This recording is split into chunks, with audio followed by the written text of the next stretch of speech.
Hey guys, welcome to TechWeb. In this video, we'll answer what is product management. Product management is not only a product manager, it's a whole army of people who are either working towards building or managing the product itself. Now, it's funny how product management as a function has been here for 2 decades, but yet there is so little visibility about the function itself. But I don't blame you, I didn't know a lot about this function until I discovered it a couple of years back, and I've been excited about it since then. The reasons why product management is less known function today is because most companies, product departments account for only a small percentage of the overall company, excluding early stage startups, but that may not be true when we talk about their compensation. People working in core tech product roles are paid great compared to their peers who have similar experience across different functions. All that said, it's a critical function for any company, especially for the end product. So let's get started. We'll broadly discuss 5 things today. You working in product management specifically as a product manager, skills that are non-negotiable if you're working in product management, type of product companies, and then product org structure. Let's start by what is product management. I'm going to sub-segment this in 3 major sub-functions, right? So number 1, strategy and growth. Number 2, development, and third, maintenance. Let's start by strategy and growth. So the focus of this sub-function is towards business. The people working in this function would be product managers, sales, growth PMs, product strategy managers, marketing managers, etc. etc. Now their responsibility is to build overall product strategy, vision, and roadmap, figure out which problems to solve for what personas, give directions to development team with respect to product roadmap, perform market and competitor research, gather and understand customer feedback, maintain relationship with customers and find avenues for upselling the product, communicating important product initiatives to relevant stakeholders, price product appropriately in order to ensure that product is viable with respect to revenue and also makes good amount of money for the company itself, build a value proposition of the product, and build an overall differentiator of the product. You can see how most of the focus is towards the pre-development stage of the product per se, figuring out who the customers are, how do you make money out of the problem, discovering the problem per se, and then handing it off to the next sub-function, which is development. Now, the focus of development is UX and development both, right? So user experience using the product and then ensuring that you make iterations with respect to the user experience of the product itself.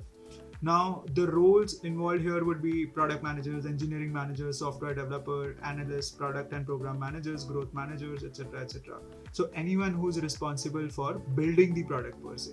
Now, responsibilities would be building the core product itself, prioritizing what to build first in the roadmap, user research and iteration to improve product user experience, experimentation using A/B testing in order to build the best user journey for the end user, gather and action product feedback, hence improving the overall product experience, building UI and UX of the product, building avenues for tracking user actions in product metrics, so instrumenting certain events in the user journey, ensuring that tech and scaling challenges are addressed and actioned, coordinate across tech, growth, and content teams to ensure deliverables are done on time. These are the core responsibilities of a development sub-function. Let's talk about the maintenance side of things. This happens once the product is developed and you have to work towards building a cash cow of the product itself, which is by maintaining, ensuring that customers continue to have great experience. The focus here is product support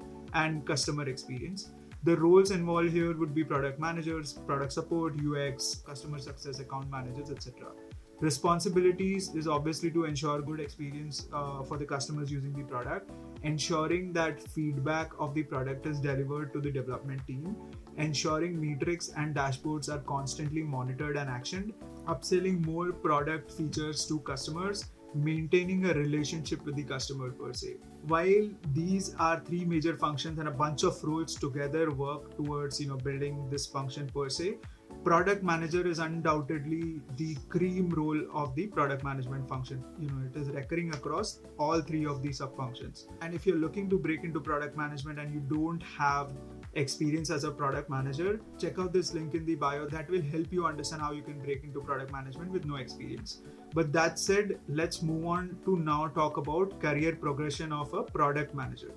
Now, assume that you're coming from any of these functions or you're just breaking into product management via your college or business school.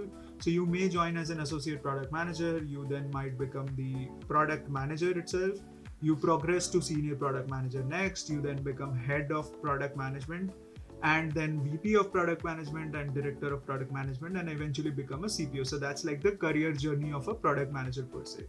Now there are certain set of skills that are important in order to be in product management, right? So number one is business acumen. Number two is basic product knowledge, right? This is super important for a product manager. Third, prioritization skills. Fourth, research and analytical. Fifth, marketing and tech know-how. Sixth, communication. So you may want to not only know how things are developed. So you're obviously not coding, but you should know how long it will take for the tech team in order to develop something, to actually knowing how you will be able to sell this product out in the market. So you need to know everything starting from the development, go to market side of things per se. Now there are three major type of companies, and I'm not talking about industries here, I'm talking about the product. So there is a B2B product where focus is on getting clients, then end users. Clients have their end users, or maybe they don't have the end users. The end users are people who are working in the organization. Take an example of product like Kika, right? So you don't have end users, so employees are the end users, but you don't have as much volume that you would see in a typical B2C company, which is the business to customer. Requirements are usually urgent and driven by clients. Now you talk about a B2C company, right? Or a B2C product company. Focus is on getting end users. Feedback is really important here because customers are interacting with the product. A small color change in the button may impact the amount of clicks that are performed on that specific button. Requirements are driven by data and user research. Then the final type of product, which is B2B2C. Now the focus is here both on the end users and clients. Feedback is coming from both the end users and the clients. The requirements are driven from both sides. So this is one of the most chaotic roles that you can hope for in product management. Then how does a typical product org looks like today, right? So you start off with a CEO, and CEO has a CPO and a CTO, which is the Chief Product Officer and a Chief Tech Officer. There is also a third CXO position, which is the Chief Business Officer. These are three important pillars of product management per se. So there is a product side of things, there is a tech side of things, there is a business side of things. A Chief Product Officer or CPO may have SPMs, senior product managers, UX head, product heads, UI heads, and customer support heads, program management head reporting directly into him. And then SPMs will further have PM1, 2. Again, each of these will have their own separate sub functions working with them. You talk about CTO, you have engineering managers, QA, and machine learning heads working directly with the CTO. These will again have sub-segmented SDE 1, 2, 3 testers, machine learning researchers, etc. etc. Then you talk about CBO, he typically has a sales head working with him across different regions, and these different regions will have then business development representatives who help them generate leads, and then the sales guys trying to close them. But this is how a typical product org structure looks like. And if you talk about which industries are primarily looking for core product roles today, there are industries like tech, banking, fintech, etc., who are constantly looking for product managers in order to build and manage products per se. Again, I can make a detailed video on this in order to help you understand which industries are best with respect to your profile per se. But this is going to be it for this video. I hope this video was helpful and you can start your journey in product management. We primarily talk about product management, product growth, and your product career in general. So if you're interested, consider subscribing to the channel, drop a like on this video, also share it across with a friend who's trying to understand what product management is. And I'll see you in the next video. Thanks so much and have a good one.